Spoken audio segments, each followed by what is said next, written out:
Start that and start the recording.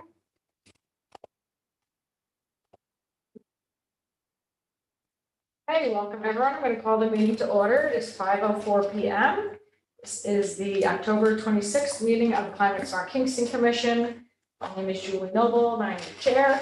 And with us today, we have Commissioners Melissa Iacchetta, Kevin McAvoy, Roberto Rivera, Dan Smith, Aaron Sullivan, Cal Truman.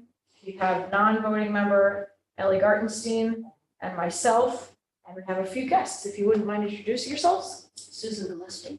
Susan. Simon Strauss. Simon. Vicki Kennedy. Nice to meet you. Thanks for being here. Are there any public comments for the record? Okay, hearing none, we will move on to modifications to the agenda. Does anyone have any modifications? Okay, I would like to, I do not have a spare copy. You need an agenda or does it follow? Can I just add to the agenda, Yep. the discussion, just to discuss the resolution that we passed on CAC, the common council passed, supporting the CLCPA. Oh, yeah. So we can do that under communications. Okay, that's on the modification then. Right. Okay. Any other modifications? Okay, I will just wanted to update you all that I did hear from Maya that Maya is no longer going to be commissioner with Climate Smart. She did submit a letter of resignation.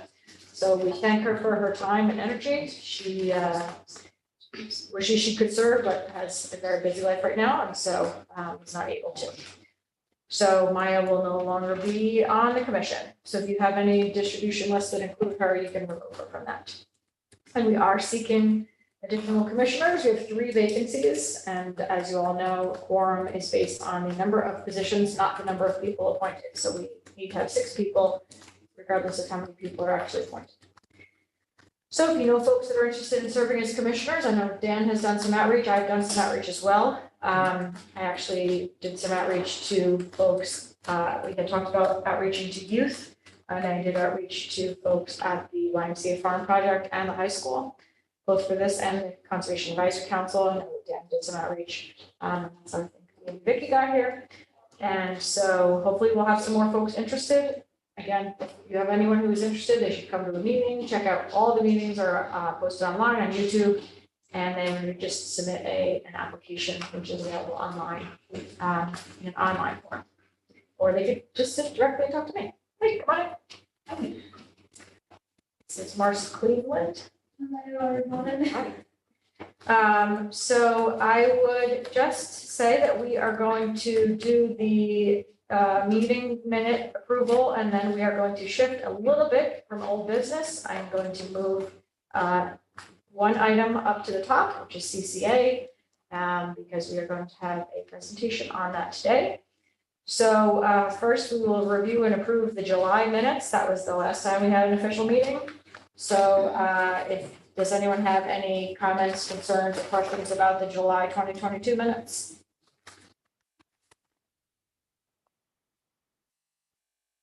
Not, I need a motion to accept it as presented. Now, second. Karen, all in favor? Aye. Opposed, abstentions? No. Great. All right, thank you very much. Thank you, Kevin, for putting those together. So I would like to officially announce, which was only news in the last hour coming out into the world, that we have awarded the CCA contract for CCA administrator to Mid-Hudson Energy Transition. And so congratulations to the folks that are here. We did put out a press release, which I sent to you all about an hour ago. So Mid-Hudson Energy Transition, along with Power Market, is going to be our administrative team. We did update, hey, Betta. We did update, and all this information can be found at engagekingston.com/community choice aggregation, which I will share my screen and bring that up right now. But I also want to give the floor to Marcy and Simon and Susan to speak to us about what CCA for Kingston really means. So the floor is yours. I know we didn't talk about what you're going to say, but Well, Susan's asked me to say a few words and I'll actually add to it. So let's introduce ourselves first. I know some of you.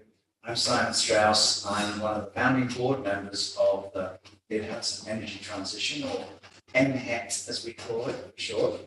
And I'm the treasurer. Susan Gillespie, who's sitting next to me here, is the founder and our president.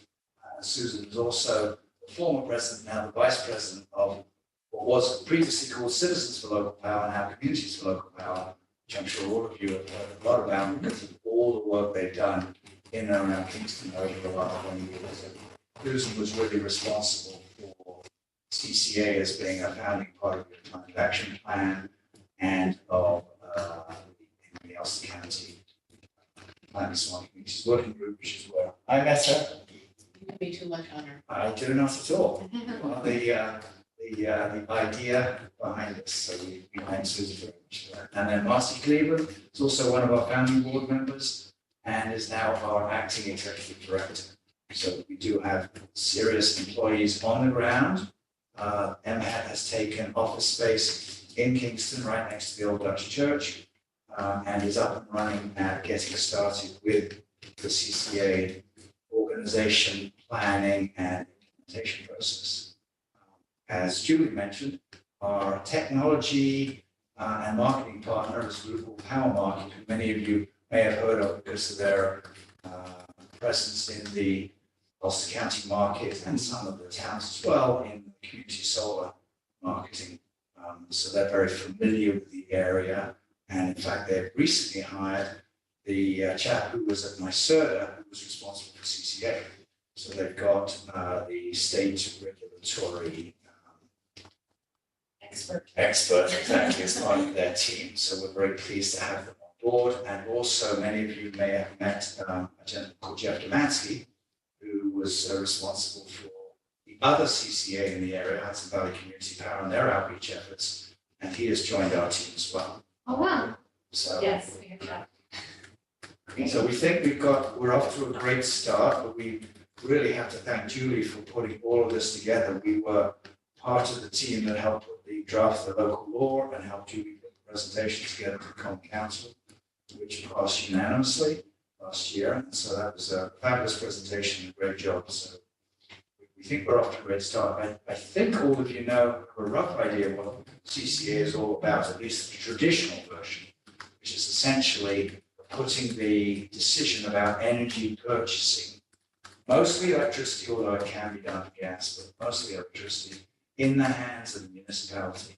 So the municipality decides what their priorities are. Do we want green energy for our citizens? As you probably know, Central Hudson's energy mix is about 85% fossil fuels and 15% other, which could be renewables, could be hydro, could be nuclear, but it's mostly fossil fuel generated. And they don't even tell you exactly what it is. We believe that Kingston's going to be focused on 100% renewables as the bulk energy supply. And the other element of, on the energy supply side, is going to be community solar, community distributed generation as part of the offer. That's particularly important for the low middle income assisted program participant customers because historically they've not been able to be part of CCAs because with a fixed price rate on the bulk supply, that doesn't guarantee that they'll be paying less than the utility rate at certain times of the year. So the utility rate for Central Hudson was 21 cents in January, it was 4 cents in May. And if someone's paying a fixed rate of 6 or 7 cents over the course of a year, it might be cheaper, it's not always cheaper.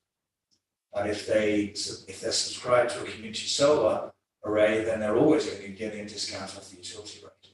So we can include those most in need of reduced energy prices in the opt-out CCA. And I think all of you know what opt-out means, but essentially you are in the program unless you opt out. So the municipality's decided we're going to go with a combination of a 100% renewable bulk energy supply and community solar. And we're going to get to those low middle income customers first. We've already lined up about 10 megawatts of community solar that's ready to go into the program as soon as we get the program going. The third element, and maybe in the long term, perhaps the most important, is the decarbonisation of buildings. And at this stage, I'm going to turn it over to our specialist, Marcy, who's not only our acting executive director, but is a green building specialist and a realtor that comes with a depth of building background. And we can talk a little bit about what we're going to do on the building decarbonisation side.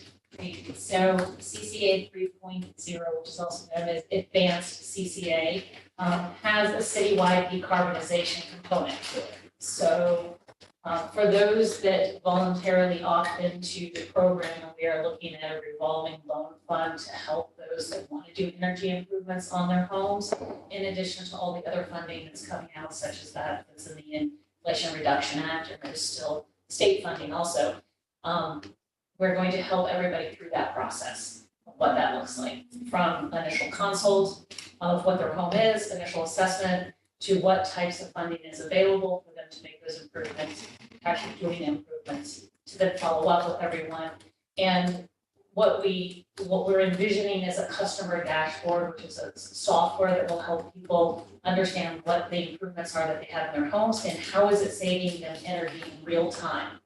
So we're looking at technology that will be able to show what the house is using and how much the house is using.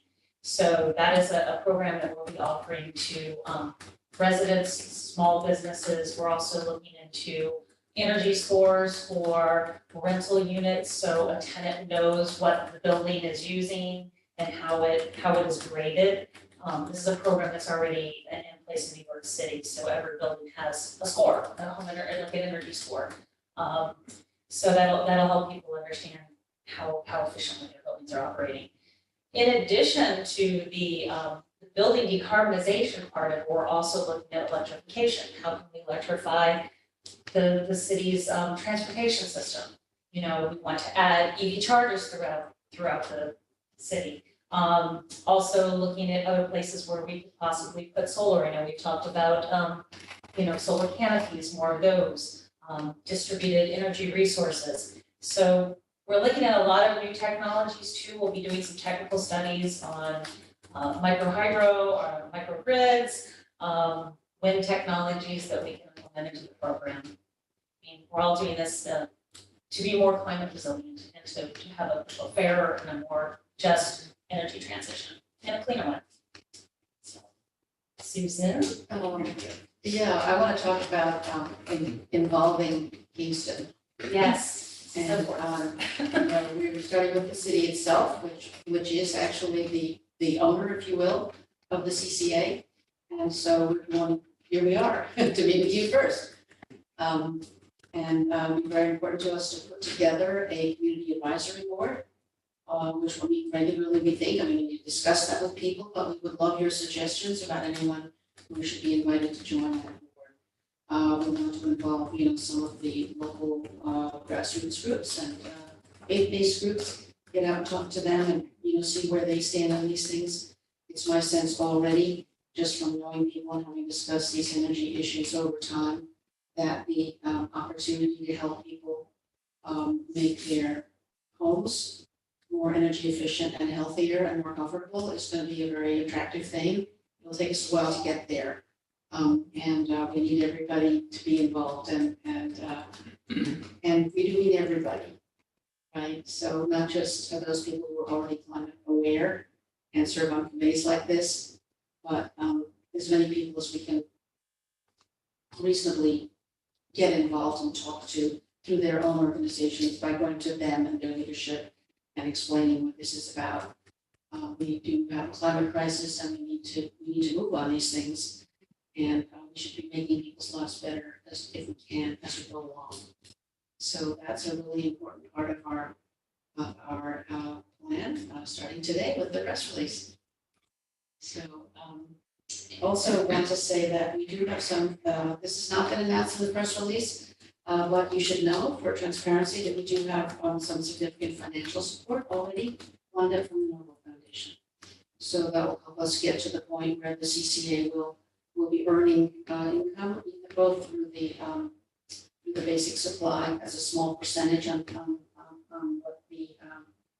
what the sources will charge. And this program will not cost the city itself anything. It's important for you all to know.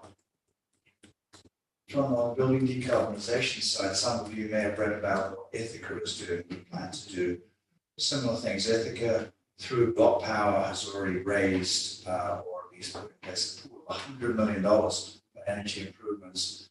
We've already got a initial conceptual commitment for $30 million from one group, and to fully decarbonize all 9,000 households or so in Kingston, it's probably going to take it the order of $500 million. But we think that's achievable because they're leading the way, but we plan to be at their side or ahead of them based on what we're doing. And we don't plan to outsource this to purely commercial folks like Block Power. We'll do it as a not-for-profit space right here in the Hudson Valley with the city and all of your support, hopefully encouragement.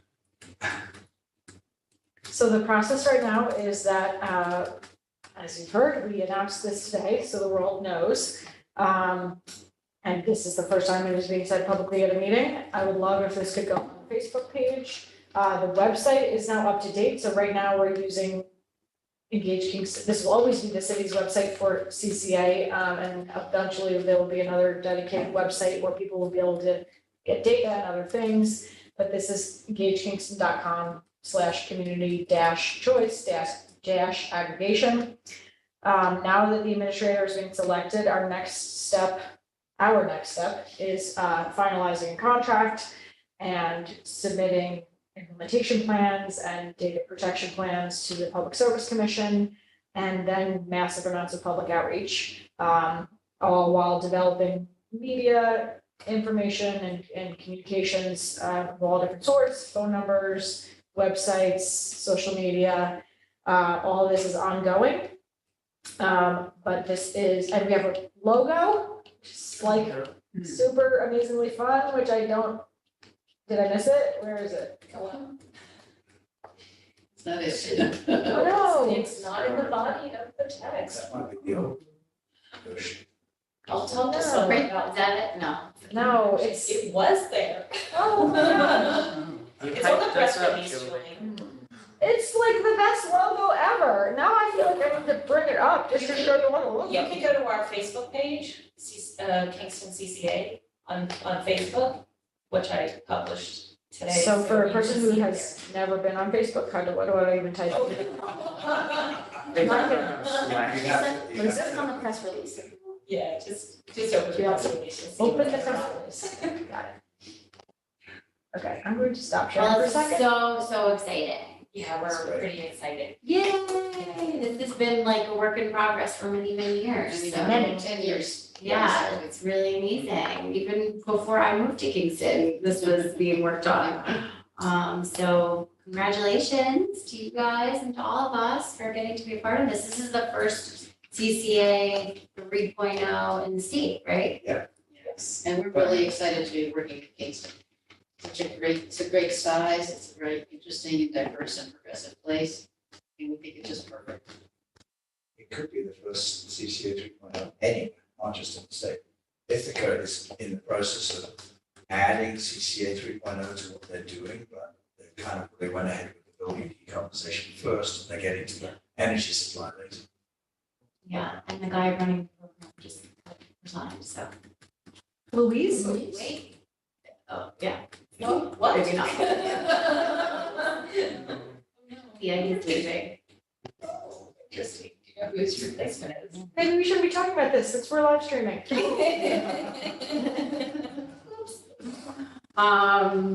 Yeah. Another component of CCA 3.0 that is really important, and Susan hit on this just a little bit, is that we're going well above and beyond what the PSC requires from a community communication standpoint. Like, we really want to be involved in the community, hear what the community has to say, and it's market transformation. Like, we have to make this in everybody's lingo, that everybody understands the reason why we're doing it. So Yeah, so what is the plan for doing that? What is the plan for talking to everybody? So, we have 2 webinars already set up, you'll see it in the press release. That's gonna be one of our first big steps, but we do wanna do tabling. We're gonna have a huge social media presence as well. That's the logo. There it is. We thought it was important, I'm sorry to interrupt. We thought it was important to incorporate the city's logo and so that everyone knows that the municipality is not only supportive of this, but driving this. Sure. And this is a municipal, centered program. We did look at a lot of different logos, but collectively with the voting that happened on our end, it was universal on this one. This is the information about the public meetings. So there will be one, both of them are on December 7th. One's from 12 to 1 and the other is from 6:30 to 7:30. The 6:30 to 7, they're both webinars. And you have to register in advance. The second one will have live Spanish interpretation. And these will go over an overview of everything there is to know about Kingston community energy. Sorry, go ahead, Marcy, I'm sorry. No, that's okay. We're talking about tabling. So yes, tabling like the farmer's market, any events that happen here in the city, obviously. We've also talked about, Susan had brought up, getting together with grassroots leaders and faith-based organizations, any, organizations here in the city that could tap into the leadership. And the community advisory board will also be a huge part of our outreach efforts. But even looking at things like, schools, is there a climate club at the schools that we could get involved with? Yeah. So we're gonna have boots on the ground out there, getting the word out. We're actually going to have a small but dedicated field staff, part-time people from the community will help us get the word out. Like door. And we're looking for suggestions, so please ask the directing executive director, and she's our point person. So anybody that has a suggestion about anything.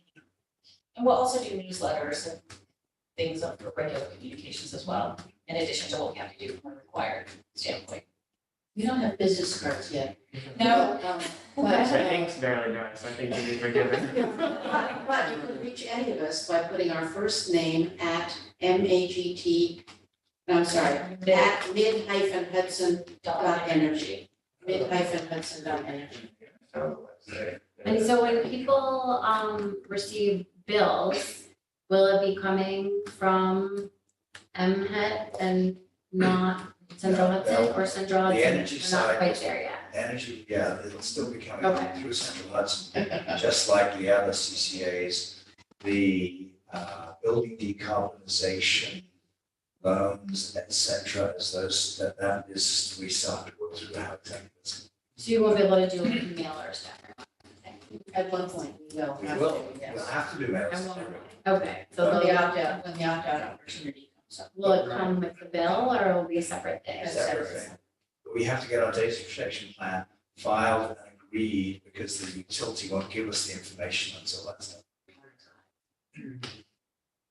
I'm sort of trying to understand it. I don't know if I completely understand it yet. I understand that the city will be buying in bulk, correct? The Yes. city, actually Kingston will be buying the energy. Well, it will be contracting with a supplier to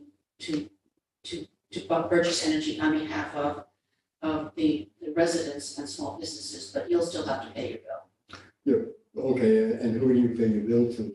You'll still pay Central Hudson. Central Which Hudson. still runs the So grid. they'll be delivering it. Yes, exactly. So it's almost like community solar in a way. It's very likely. And there will be community solar in it as well and in the mix.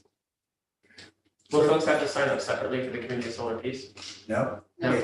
You, Opt out. you'll, because the city will decide essentially who gets what. And if we start with the low and middle income customers, the heat customers, they will be put onto community solar unless they opt out. And everyone has the option to opt out at any reason at no cost. But if otherwise, they'll be put onto community solar because that will give them guaranteed savings.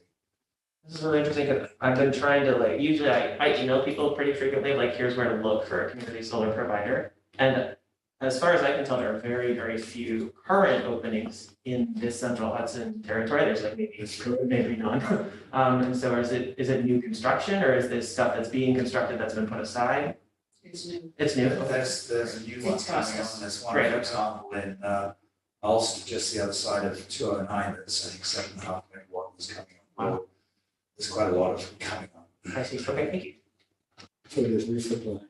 And this should encourage more new supply because over time, we'd like to get everything as local as possible because it benefits the local economy, construction, building, the landowners, making the land rent, so and we get local energies. Excellent. Any other questions for our team here?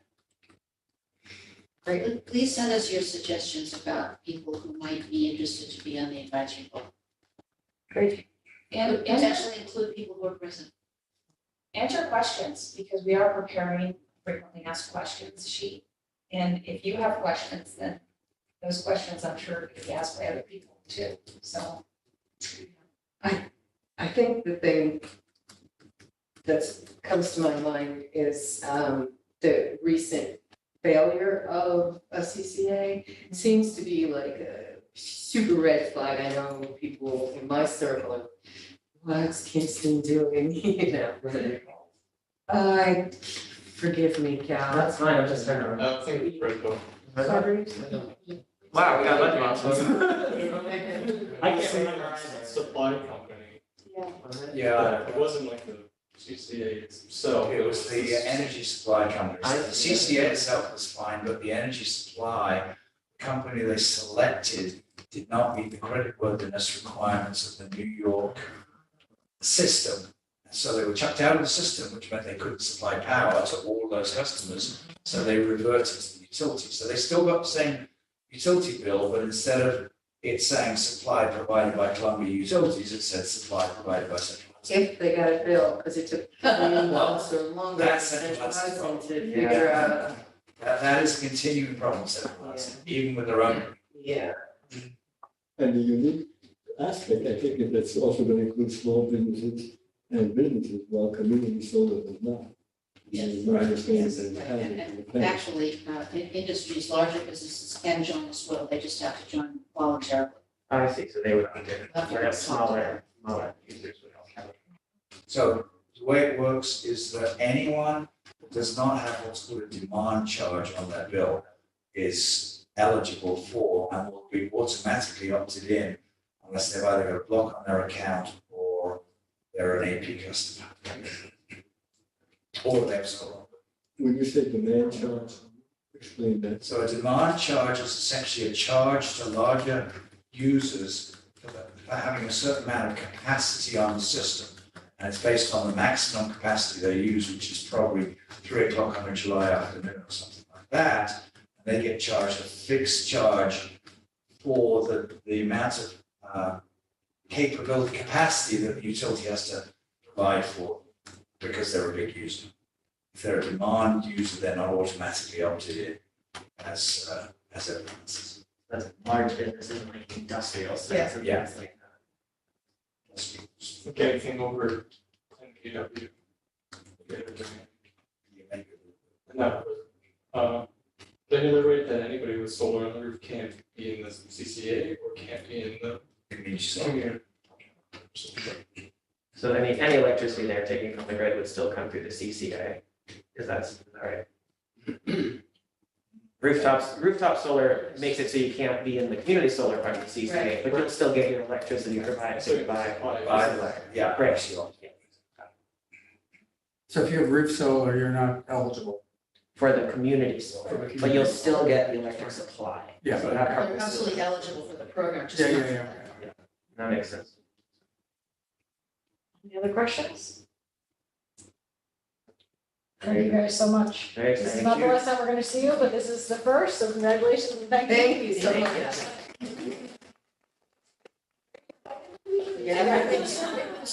Yes. Yeah, first day, and here we are. All right. First hour. All right. Thank you for All your right. work. Bye. All right, so we'll go back to the top of the agenda. Refrigerants. I don't have any updates yet. We haven't heard back on the grant. Does anyone else have anything else on refrigerants? No? Okay. Anything on Repair Cafe? Yeah, so I was looking at the July minutes and I said the upcoming one was in July. We had the July 16th one, and we had one on September. No, when was it possible? September, October 9th. And we actually worked with the Good Work Institute for that one. And it was part of the O Positive Festival, which was nice because we got some newer folks, some younger folks that, don't know about the repair movement. So that was good. And yeah, now we're gonna be going back to Redeemer. The next one will be in December. I'm looking at the 17th, but it hasn't been confirmed. I just have to check with the coaches. And then, I don't know if I said this already, but they hired the new Repair Cafe coordinator, Hudson Valley, Susie Frommer. She's trying to kind of, make sure that we don't all organize cafes on the same weekends because we share coaches. And I think without like the thread that John used to be, everyone's just doing their own thing. And she's kind of holding us back in. Where is she gonna be based out of? So she's actually, she was a jewelry repair coach in Millbrook, I believe, or somewhere over there. And she's gonna be she works from home, but she's gonna be touring around the different cafes, helping coach, and then also just getting to meet everyone. Awesome. Yeah. Okay, I think that's it. Great, thank you. Any outreach and education or youth engagement?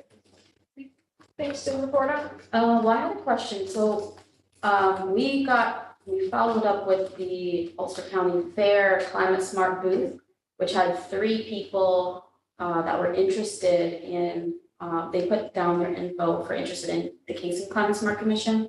And I know I looped Julie into an email. One of them was a teacher at Hudson Elementary, and she wasn't interested in joining Climate Smart, but wanted maybe a presentation. Yep. So I wanted to know if the city's doing the presentation or. I followed up with her and I directed her to our, to Casey Keegan Twombly, our environmental educator. Okay. I don't know if anything went from there. Okay. The other 2 people didn't answer, so I don't know if they're not really interested, but Okay. we did have 3 people sign up at the fair that said they were interested. Okay. And then, I don't really have anything else for now. Very nice. Clean energy stuff, so we talked about CCA, the buildings, I can speak to that. So as part of the mayor's budget, he announced that in 2023, should the budget be approved, we will be installing solar at 4 municipal locations. 3 of them are going to be rooftop and 1 of them is going to be ground mount. So the rooftop would be the Roundup Neighborhood Center on Lower Broadway, the Andretta Pool at the Stadium, and the maintenance building and pavilion at Kingston Point. And this ground mount, should everything work out, would be at the Wilbur Avenue complex, DPW complex on Wilbur Avenue across from Mountain Valley Manor. And so we are waiting to see if the budget gets approved, and after that, we will be developing our request for proposals for those projects and putting that out for installation next year. So, Great. yes, and so the several of those locations have very minimal actual electrical demand. Right. So we will be using the power from those to offset other city accounts. So like Kingston Point Beach has minimal electrical demand. So does Wilbur Avenue. They have a salt shed and I don't think it's lit. So we will, I think the calculations were that we'll be able to power all 3 of our fire stations with the amount of power that we're generating. Wow. And the buildings we're doing themselves. So it's great because there are going to be buildings in this is phase 1, the next phase, we're going to continue to do this every year. There are going to be buildings that we just can't do. Like this building, we cannot put solar on this building. We could maybe do a carport, but that's a little more complicated, isn't it? What's that? It's kind of shady back there. Yeah. So, and I'm not even sure we own the lot. So, as much in the locations where we can max out, that's going to be helpful for us. So we're very excited about that process because it went swimmingly. doing the Annie Murphy Center, and so we're hoping that doing other locations will go just as well. And thank you, Ellie, for your help with pulling that together.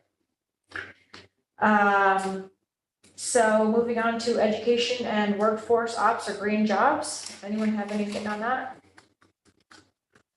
I think CLP's latest round of internships recently. Did what, wrap, you said? Yeah, I think Okay, they just wrapped their most recent round of internships. I don't know how many finished the program, but it looked like a good cohort. and that was the second cohort? I think that's right. I think I that's should right. really know this from before. Um, That's even mine. Have her present time. But yeah, I that, think that that, might have been the third time. We did it. Is the plan to keep doing That's this the third round, at yeah. least once a year? I think their goal is to do it twice a year. Okay. But, great. and then I know that the county and RUPCO and with CLP are all collaborating on like a green jobs training program. That sounded exciting to train people to do insulation and other kind of efficiency measures in some of the like RUPCO affordable housing Oh, great, projects. I think that's in the works too. okay, Do we have any connections with OCs? not formally. Do they have job training, everything? There I don't know. is a program, solar installers and geothermal. Right, okay, yeah, like the training of the. Yeah. Anyway, we can connect with them. I mean, if we had their information and their schedule, we could certainly promote it in our networks. I don't know, does anyone have a connection to BOCES? Yeah, I worked there for 26 years. Well, there you go. That was 12 years ago. But whatever you want me to find out, just delineate it for me and I will proceed. Yeah, I guess we would just want to know what their green jobs offerings are and if there's a way for us to help to promote those. Okay. found a nice picture from the CLP graduation. Oh, it was at Kingston Point, yeah, okay. Little smile face. Oh, nice, that was a good number of people, Yeah, some of those are folks who work on the program, but most of them are interns, I think. that's great. Hey, go dark. Yeah. How dare it? You. I don't have any other information. Awesome, That's all that was in the email. I forgot to say something during the fair cafe. Okay. Back. Yep. I forgot that last week I went to a discussion at the reuse store with Sustainable Hudson Valley. And it was a conversation with Dave Bennick, president of Reuse Consulting. And they're basically bringing him on to Sustainable Hudson Valley as a consultant to open an Ulster County Reuse and Innovation Center. And they're in the early stages of this, but this was a vision of John's that right, he had wanted to execute, and they're going to be making it in memory of him. But yeah, they discussed a lot in that conversation. They don't really have final, plans yet, but they discussed maybe a network of businesses across Ulster County, or maybe just one center. But yeah, who was they? Who has Sustainable Hudson Valley. Oh, okay. Yeah. And they're gonna fund it? They got funding for it. They just got funding for it, and then they brought on Dave Bennick. That's awesome. That's been talked about for a little while. Yes, so it's really happening now. That's Yeah. awesome. That's really great. Okay. Let's see, sustainable mobility and land use, city fleet. Ellie, do you have any update on the city fleet? I guess the only update is that it is becoming increasingly difficult to procure vehicles because it's just the market, I guess, that's all I can really say. I mean, we put out a full-length RFP for any on-the-lot plug-in hybrids, like any, sedans, SUVs, pickup trucks, whatever. No respondents. We've issued a series of mini bids looking for specific vehicles, no responses. There were available for a brief time some plug-in Mustang Mach-E's for less, and we almost almost considered it, but I don't know how much of a, the thought of the, city officials driving around in a Mustang. Is it really like, The city workers would have enjoyed it. listen, I would have enjoyed it That's how you enough to recruit take it for the out. city workforce. Unfortunately, we did not buy the Mustangs. And I think at this point, the plan is to just wait it out and see if the market shifts next year. Looking for new? Yeah. Are there any Chinese companies operating in the United States that are making EVs? No, I mean, not that I'm aware of. Are you looking for American made only? No, we tend to purchase Fords and Toyotas, and then we have a couple of Nissan Leafs. Yeah, because I have a friend at Nissan, and should I ask her what, if there are? I guess we have Chevy Bolts too. I mean, And Mitsubishi Outlanders. I guess we have a little bit of everything. When I say we mostly buy Fords, I guess I'm thinking of the police department, and we have some like RAV4s. I guess those are Toyotas, aren't they? Yeah. I don't know. Yeah, if they have any, that would be great. I anecdotally was looking for my own car a few months ago, and I went to Chevy to ask them about the Bolt.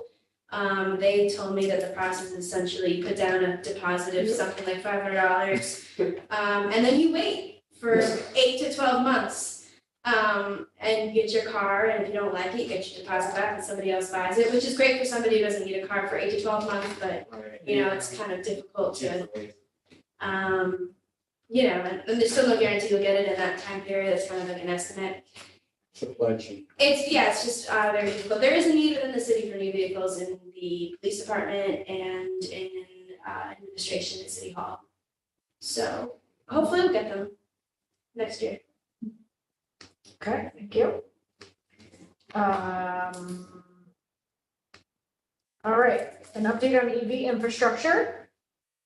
The Cornell Street lot EV is going to be replaced when the Cornell Street lot is completed. That one had to be taken offline because it's physically been removed temporarily while they were doing the Cornell Street lot. So that one will go back online hopefully by the end of this year.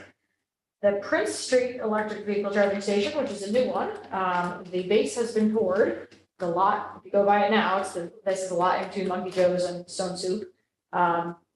It is still under construction. That is on the same timeline as the Cornell Street lot. So that one will be completed by the end of this year as well.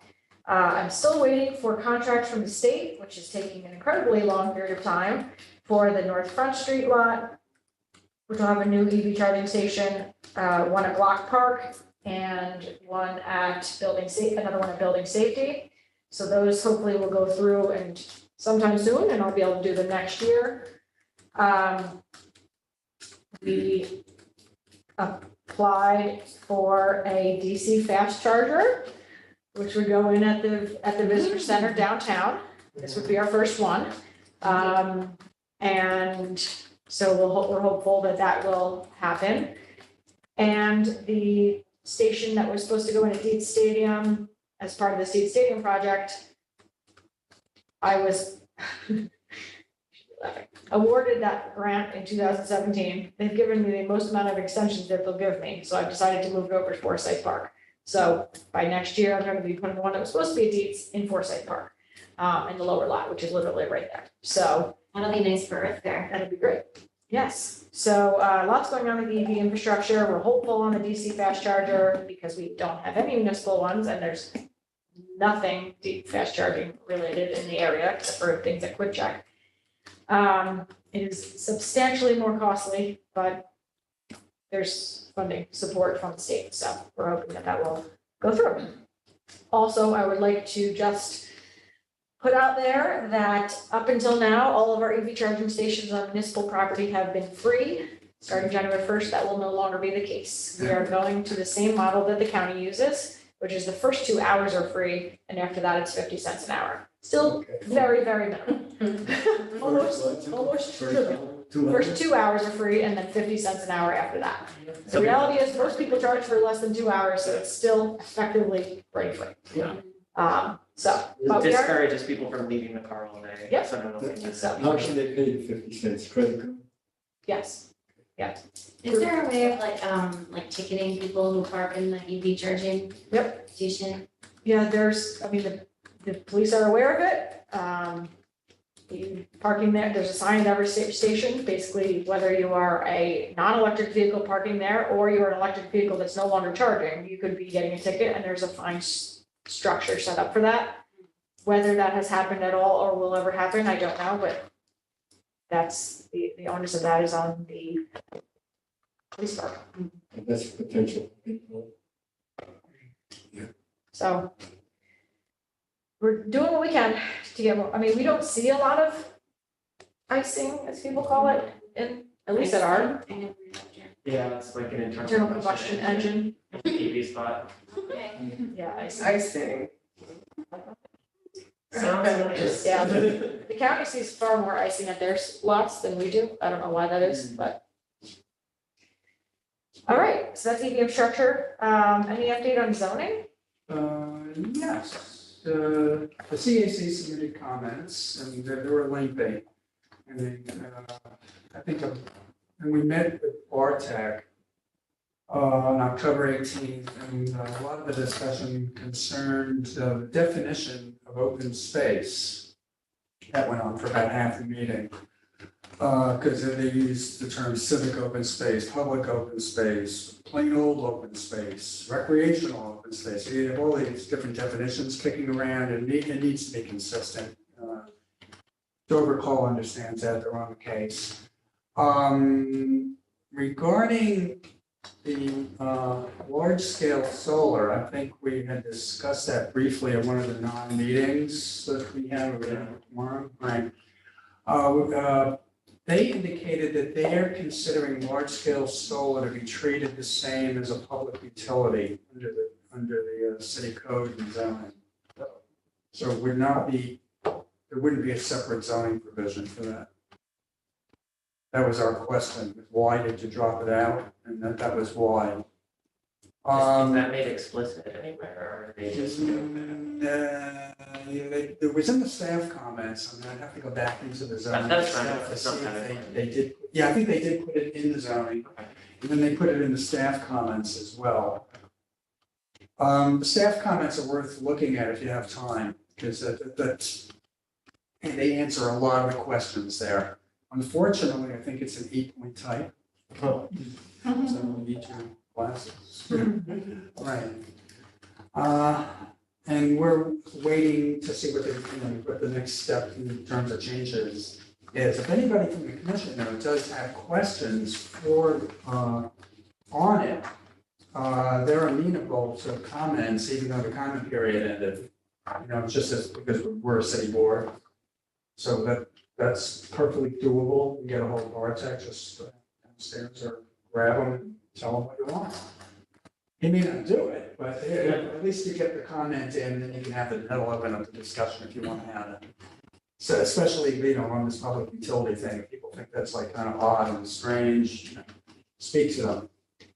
Where did you say people could get the text? Just said. Oh, it's on Kingston, Engage Kingston. Oh, it's awesome. Yeah, they have the whole thing up there, yeah. It's I think it's 38.5 megabyte download though. But you can search it by text, so you can just put the word renewable, solar or something, like that in there, and it'll take you right to it. Okay. Thank you. Ellie, Dapa's bike program, want to talk about it? Yeah, so I brought this up a few meetings ago, but we're moving ahead with passing legislation that enables us to operate a bike share program in Kingston. So essentially, the city has to legalize the structure of the program and the operation of the program, and also the actual use of e-bikes before we can issue RFPs or bring in a vendor or anything like that. So I've been working on this piece of legislation, and it was forwarded to everybody last week. I will say that the one that was forwarded last week does not include some comments and some changes that have been made after I've gotten feedback internally and from Live Well Kingston, as well as the Complete Streets Advisory Board or Commission or Committee. I took it to them. So I'm essentially looking for any comments, concerns, feedback, any changes you wanna see to the legislation, anything like that. Our timeline for this is I brought it to Live Well Kingston, I brought it to Complete Streets, and I'm bringing it here. Allow probably about a month, maybe until the next meeting for feedback, at which point we'll take it to, we're also getting feedback internally, like legal feedback, at which point we'll take it to the common council. Probably, I think we talked about in January, taking it to the common council. There's a couple things that I do want to draw attention to that I'm looking specifically for input on. One of them is in A2, which is the scope. All of this is in an email that I'll forward to everybody after the meeting, but part of the conversation includes, do we want to see e-bikes and the bike share program on multi-use paths? That's one point that has been part of the conversation, multi-use paths being like, like a rail trail. So there is a line in here specifically that allows that. So if that's something that may be a concern, or if you want to see a speed limit imposed or any restrictions to that, that's something that we can include in the law. Another point that we want to address with all these boards and commissions has to do with advertising. So we're bringing in these vendors and we're looking for dock systems, and the dock system will have advertising space. We want to know, do we want advertising? Do we not want advertising? If we allow advertising, should there be any restrictions on advertising, like local businesses only? We don't want to see stuff like, I don't know, somebody said something about we don't want to have dispensaries advertised on our bike racks or some stuff like that. So questions about if we had advertising, what would be acceptable? And if we don't want advertising, why? Another point here is, dock versus dockless. Of course, there's this conversation about whether we want a dock system, which would essentially be bike racks at certain points in the city, like the stadium or the library or the beach, and you have to get and return your bicycle to each of these dock stations whenever you want to use it, as opposed to a dockless system, which is similar to the Lime or Bird scooter model, where you can just drop them almost anywhere. That's geofenced to permit them to be dropped. Geofencing as in the bicycle can operate in those areas. And so there's a conversation about whether we want these dock systems, because dock systems are somewhat harder and it's a little less accessible, but the dockless systems can become a public nuisance. Like again, in the streets, make sure. Yeah, anywhere, any city that you go to that has these dockless scooters, people leave them on the sidewalk, people leave them in the road. Hard for strollers. Yeah, and so it's kind of a question of, the accessibility of the dockless system versus the public nuisance of having them moved all over. But these are all things that are part of our law. So I encourage you to take a look at it. I'll send another email after the meeting with those direct points that I'm looking for feedback on. And anything else, of course, as well, like you want to provide feedback, you want to see a line changed or add a line, whatever, let me know. Because before we go to the common council with this, we will be looking for letters of support from Climate Smart, Live Well, and Complete Streets. So if anyone has any comments now, or questions now, or feedback now, it's also welcome. I have one question. Yeah. What, where have you been able to look as sort of case studies of other places that have done this to see what their successes and failures have been? Have you been able to find places that have bike systems where they're we did this and it didn't work, so don't do this, It's honestly hard to find systems in cities like ours. Right. So it's real easy to look at New York City. Sure. Or DC, for examples. Out in Massachusetts, there is a dock bike share program that connects the UMass campuses. So I was looking at that. Those are very successful because students use them a lot. I know that they have a program up in Buffalo that's very successful, but again, significantly larger city. New Paltz, I believe, has passed this law, but they don't have anything, I believe they passed this law. They don't have anything in place as they don't have scooters or bikes there in place. And that would be probably the closest, most comparable city town to us. So in short, not really, Hard to because find, okay. we're small, you know, there's only like 23,000 people here, so Ithaca has a dockless system. Ithaca, oh, they do? They're much larger though, and they have Cornell and, It does seem like a university would make a difference. oh yeah, absolutely. I mean, I was reading articles about the system that operates through the UMass campuses, Right. and they're very heavily used. Right. The problem is our system would only be limited to the city of Kingston, so it wouldn't go to Up or City of Falls or Bard or any of the local campuses, which is, Or the mall or anywhere. in or the mall. Oh. That's it. That's Too another, bad.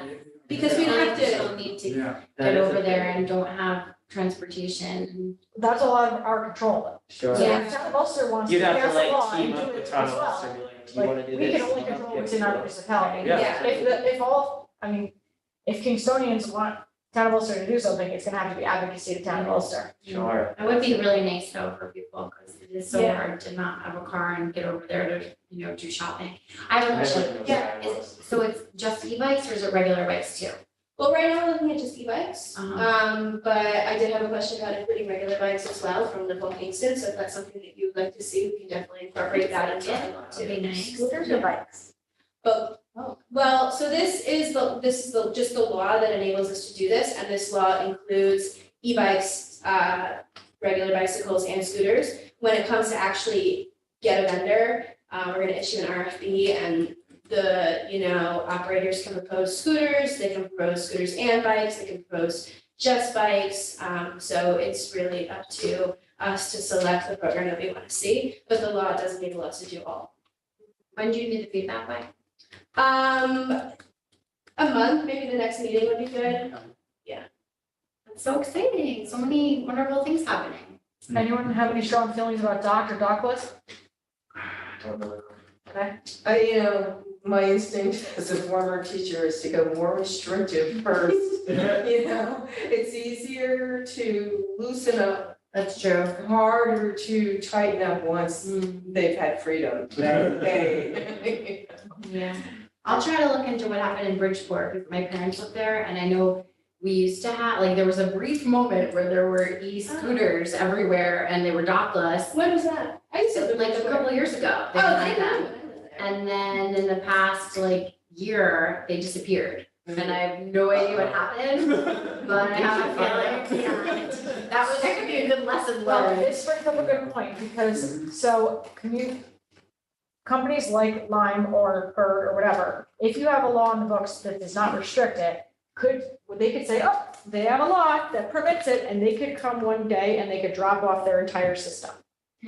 But ours is saying that in order to have a system in place, you need to have a permit, you need to follow all these different things. So this would preclude any company from just being like, a law exists, ta-da! Oh my god. Here's Because we the don't want fleet that. of bikes. So we have no control over that, Right. and they can do whatever they want. So it could be the case, and I'm not just projecting this, I have no idea whatsoever, but it could be the case that that community got a random drop off and then Could be, said, get out of here.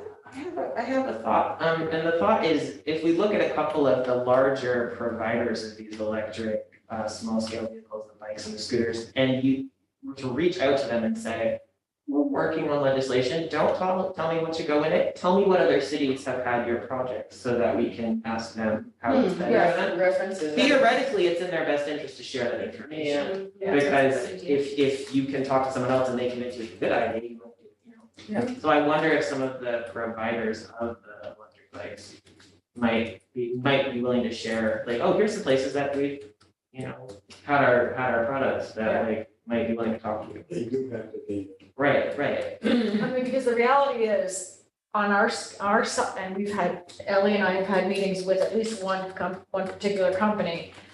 To make their model economically feasible, they're not gonna drop, even if we do a dock system, hundreds of bikes here. Sure. So we're talking like 3 dock stations. And so, like, how far do you wanna walk to get to the dock station? So we might be talking like 1 downtown, 1 midtown, 1 uptown. Yeah. And so, you know, it's just something to think about. We're not talking about, it's not economically feasible for them to be bringing in thousands. So they use like a per capita proportion they like take, how many people do you have, and they have like a specific calculation that they multiply times some factor and say like, okay, your community gets 22 bikes, right? So, and then he's like 22 bikes, and you're only getting two dock stations, and it's gonna be here and here, and you get to choose where you want it, like that's it. So that is a limitation of the dock system. I fully am advocating for a dock system, but it is a limitation that like, unless you're coming from somewhere near this location and going to somewhere near this Right. location, it's not gonna be like city bike style, they're everywhere. Right. With the dock list, you have like an app and you're like, where is a bike? And it tells you where there's a bike. Yeah, and then But then you're taking somebody's bike and you come out and there's like, where's the bike? I was. Yep. Okay. well, I think there's like a I've never locking used one of system, I don't know a these. lot about the dock list. They Interesting. they have like these like built-in bike lock things, and you can only like park them in designated areas. But in cities where where they have dockless systems, like designated area means like pretty much anywhere. Like I was just in DC like last month, and I accidentally took mine up to the Lincoln Monument, started beeping, it was like, Wow. it's like, this is gonna shut down, this is gonna shut down, this is gonna shut down, so it's geofenced, Okay, right? And then so you have to take it out of that area and dock it. Mhm. So usually though, those kind of like areas where you can like park the bicycles are like anything except private property. Okay. Or in the case of DC, anything except like government monuments or whatever, That was dockless system? that's not. So a question we also have that Ellie's looking into is like, if it is a dock system and your dock systems are like here and here, but you want to stop at Monkey Joe's and grab a coffee on the way, are you allowed to like put your bike there temporarily, grab a cup of Joe and keep going? Because if not, that's not useful. Yeah. Right, or do you have to drive all the way here and then walk back to get the coffee? So things we're looking into. Got it. I think you. Good question. Yeah, delete that. But if you're allowed to leave it outside, then it's This ultimately is a a dockless complicated system. math problem. I think when I did the Bridgeport scooter thing, you like put your card in, right, so you're renting it, and then you're on that clock. And so, you could like have it at your house, and while you're getting something, and then you're still on the clock, you're still paying for it, and then you go back on it and do whatever, and then when you're done with it, and you're really leaving it somewhere, Yeah, then you are like disconnected. right. So the reality is, even if we get a dock system, there are still going to be bikes all over. Right. Potentially. But I don't think I think 22 weeks. Right. I just feel like somebody is more likely to chain up a bike than they are to just like leave it in the street. But when it comes to the scooters, I feel like it's just like a cultural thing. People just drop them anywhere. I don't know. Because how do you lock up a scooter? It has a built-in locking system. Okay. You can't just like slide something over the top, you just slide it Well, off. if you have that physical ability, you can always just, if you lock it to a pole, you lift it up the pole, but I don't know anyone who's 7 feet tall, so. Okay. All right, so anyone who has any other discussion right now? Okay, so those are the take homes on that, is that comments due by the next month, and we would be seeking a letter of support also from Climate Smart if you also choose. Thanks, Ally. All right, on to the non-toxic landscape management plan. Ally, you want to give an update on that, or you want me to? I can give an update, so I don't know if we actually ever discussed this in a meeting, because we haven't really had I don't know, did we ever discuss this in a meeting? Probably not. Okay, so essentially, we are passing a law that prohibits pesticide use on municipal property. We wanted to incorporate sidewalks in that as well, meaning that anybody who has a house adjacent to a sidewalk, if they are meeting their sidewalk, they can't spray it with toxic pesticides. There's all these definitions in the law of what is a pesticide and what is prohibited and what is not prohibited, et cetera. It went to laws and rules, I believe, last week. They took the sidewalk part out just because it's not it's unenforceable and also potentially very costly for somebody to look into non-toxic landscape management practices as opposed to just spraying it with pesticides. But we are moving the law forward to the common council without that sidewalk language in it. So what would it include? Any municipal property. So it prohibits, Just essentially prohibits city workers from using pesticides. And the city already doesn't use a lot of pesticides. The Parks Department, I know that they use manual methods for removing poison ivy and stuff like that, but they use pesticides to clear out invasives that are decreasing visibility along the road. I know especially on like South Wall along, there's a lot of knotweed overgrown and it, visibility really bad on some of those curves. So they spray that with herbicides, and this law would essentially prohibit them from doing that and make it so we have to find some other way that does not involve toxic herbicides. And as a reference, this law is a direct reference to Ulster County's law of the same exact language with our name switched, which they adopted in 2009. The only other difference is that this law also establishes an advisory board that has the authority to review waivers. So if DPW wants to get a waiver to do something, there's a board to do that, and that has been granted to the Conservation Advisory Council. So the CAC is fully on board with this. And so, as Ellie said, this will go before the full Common Council in November. Any questions or comments on that? All right, thanks, Ellie. Community Preservation Plan update. We have a draft map of all the ranked parcels. We have shared that with the Project Advisory Committee, and they're reviewing that. So right now we are going over all of their rankings and the prioritization levels that were given to each individual parcel, asking for comments back from the Project Advisory Committee on that. Our plan is to still complete this entire plan by the end of December. And so we are on track to be doing that, and we expect to have a public meeting about it either by the end of the year or early in the beginning of next year.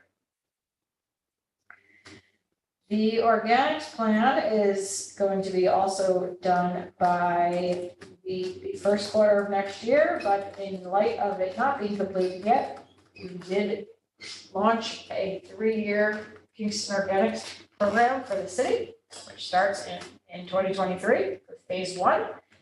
Phase 1 is going to be drop off. Sorry.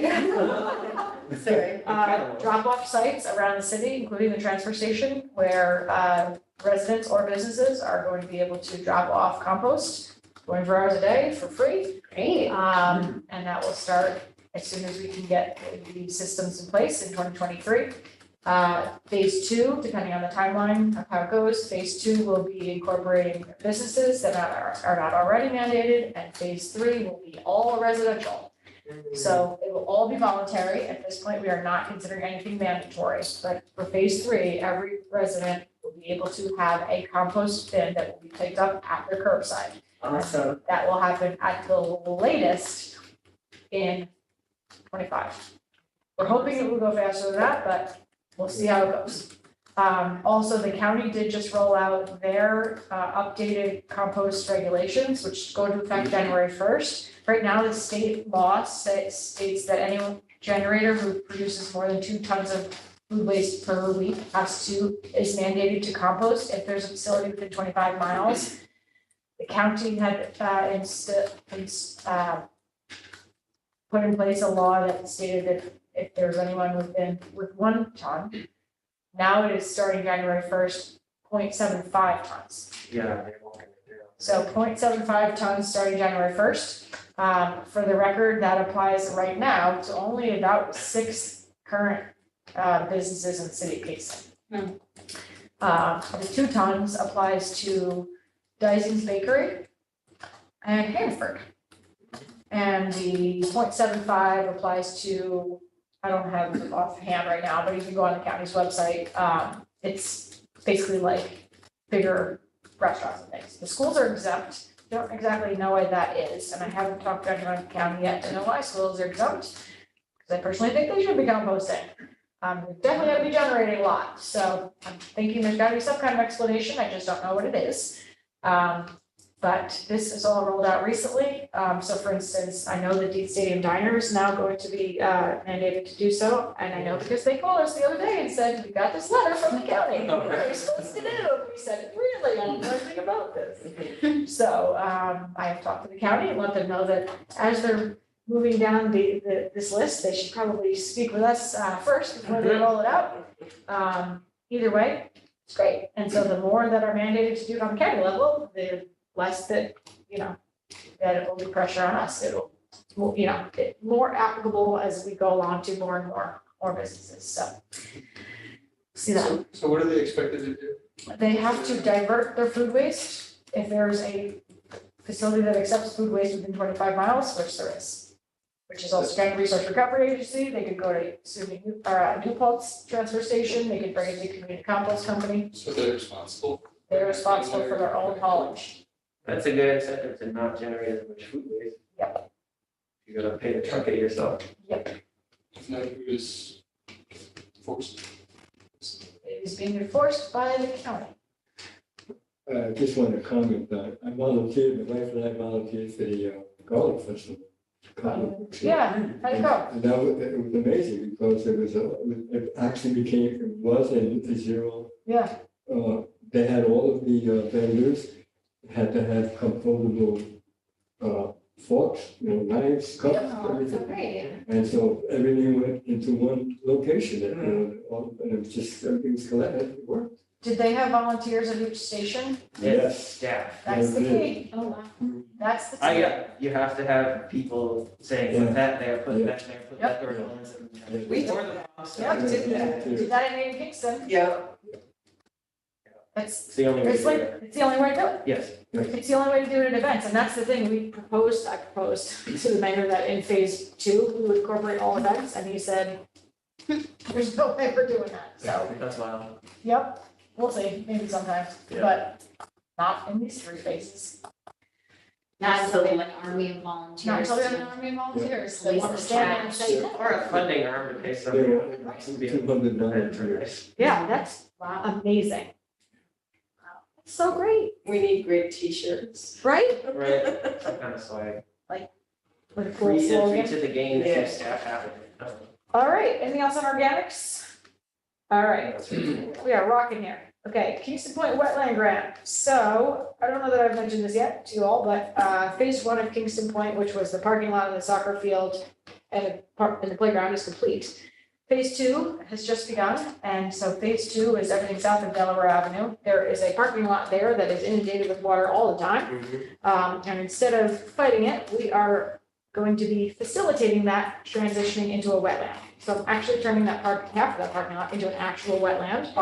And then the other half of it that's closer to BMX is actually going to be elevated. So we're going to be able to maintain half of those parking spots. I moved the other half to the other side of the road, so total, all the parking spots are still intact. But the part that's all underwater, like all the time, that now has the boulders, is going to be turned into an actual wetland. So my project advisory committee is gonna be meeting, I believe, next week, to do this. There's a lot of interest in this from the state level, Department of State and Department of Environment and Conservation, because this is like proving that the water is inundating, moving up, and like a community that is embracing that and not fighting it is a big deal. So we have $750,000 to be doing this project. So you'll all just have to keep an eye on it, but it will be starting now. All right, I don't have any old business. Communications, Melissa, you want to talk about CLCPA? New business, I just wanted to talk about, one thing, the solar mapping tool Oh, yeah. that I'm a part of. Where we just did session 3 yesterday and we're doing session 4 next week, so I wanted to know if Climate Smart Kingston wanted me to present at the November meeting. To us? Yeah, because I haven't really Totally. used the tool, I'm just facilitating, but this time I'm trying to use it, and there was someone who took the cohort during the summer that I'm meeting with next week about it, so I'm gonna try to put together a presentation, but I guess, can you send me the list of sites that you mentioned earlier that like you plan, to power the Yep. city. You can use the tool. Yeah, I'm wondering if I could just use one of those sites as a case study to show you how to use the tool. That'd be awesome. Yeah. Okay, we'll totally do that. Okay. By the way, before we end this, we have to move the November meeting. Oh, and then the communication and events, I just wanted to mention, because I think since the last minutes were from July, that we passed the resolution that the Climate Smart Kingston put forth on supporting the CLCPA. And yeah, and then I did want to follow up because the bottom of that resolution has a list of parties that you're supposed to forward the past resolution to. And I don't know if the town clerk did that, and I was supposed to do some follow-up to see, I guess, like where it went. I can send you an email with Okay. exact addresses you need to send it to. Great. And also if the city wanted to put out a press release, Okay, announcing the passage. great, thank you. Any other announcements, communications, events, or updates? Okay, do we have an update from public safety? Is anyone going to public safety from this commission? I think that was Serena, right? Does anyone want to go to public safety from this commission? Dude, I thought you were raising your hand, I was so excited for a second. All right, well, so be it. Any update from the climate smart committee? Let's see, our last meeting, we got a presentation about the county's natural resource inventory that they're working on. We also talked about, they want to, do another resolution redeclaring a climate emergency. There already was one, but I guess they want to do another one because things are so much more dire now. I shouldn't laugh, 'cause obviously they are very dire. And they want ideas about also like other actions that could be included potentially. That the county could take on climate. So if anybody has any ideas. Some of the things we've already talked about, the John Wackman Memorial Reuse Innovation Center, et cetera. And I think, the county Climate Smart Committee is really just working on getting more towns to form climate smart commissions like this one. And then the other thing we touched on was the Environmental Bond Act. This is a reminder to everyone that that is going to be on the ballot on November 8th. So please be sure to vote in favor. It'll mean like $500 million or something going to the environment, clean energy, all of the stuff that we support. So. And on that topic, the city passed a resolution in support of that as well. Well, it went through Wilson, Oh, that's it's gonna go through the council in November. Terrific. And I have a bunch of lawn signs if anybody wants one about the Bond Act. If you have like a busy road or something, come by and get one. Yeah, and spread the word because nobody knows this is a thing. Okay, thank you. Don't you flip it over? Yeah, you have to flip it over Yeah, and important. right and check that you support it. Or fill in the bubble. Okay, so social media postings, I would say post something about the Bond Act, Yeah, be great. post the CCA press release. You sent me something in an email, and it was a very long email, and you were like, can you post this on Facebook? I don't know what that was, but I have to do it still. I don't remember what that was. Okay. Anything else we want to post about? New members again, probably. Yes, that'd be great. Okay, I did. Great. I think you can periodically just Keep Okay, before we close, two things. I'd like to see, Vicky, if you had any comments you wanted to make, questions or concerns or thoughts or. And I mean, first, thank you for letting me observe. I mean, I'd love to be involved, that's my own comment. I love what you guys are doing, it's really exciting. Great. There's been several times I'm like, oh, a question, I think, I just wanted to respect to make sure. Oh, go ahead. No, I mean, I know it's just, I'm hearing a lot of things, I do want to sign the. Oh, the- Sure. Are you new to the area?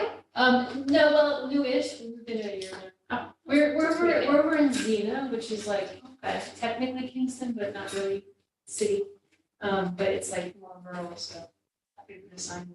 Okay, yeah. I will do it. And if you're interested in joining the commission, there are not residency requirements for this commission, so you certainly can put in an application. Technically. Good to know. All right, so, before we close, we need to decide on what we want to do in November. Oh, So November 23rd is the night before Thanksgiving, we are not going to have that meeting. So, I will not be here. that's it. We can either do it the week before, the week after, or cancel for November. You can do either before or after. I have the land trust on the 16th. On the 30th looks all right. How do people feel about the 30th? Yeah, no, So I got 2 yeses, 3, 4. Yes, 5. I'm good with the 30th. Wednesday the 30th. Yes, hello, happening. Okay, November 30th. Fantastic. Same time, hopefully same place. Can't imagine too many people using this room. Is there any other business? Now we need a motion to adjourn. Move to adjourn. Take that as a first from Betta, second from Roberto. All in favor? Okay, 6:25. Yeah. Incredible. Even with the CCA, even with the CCA. Incredible. Love the fishing. Fishing.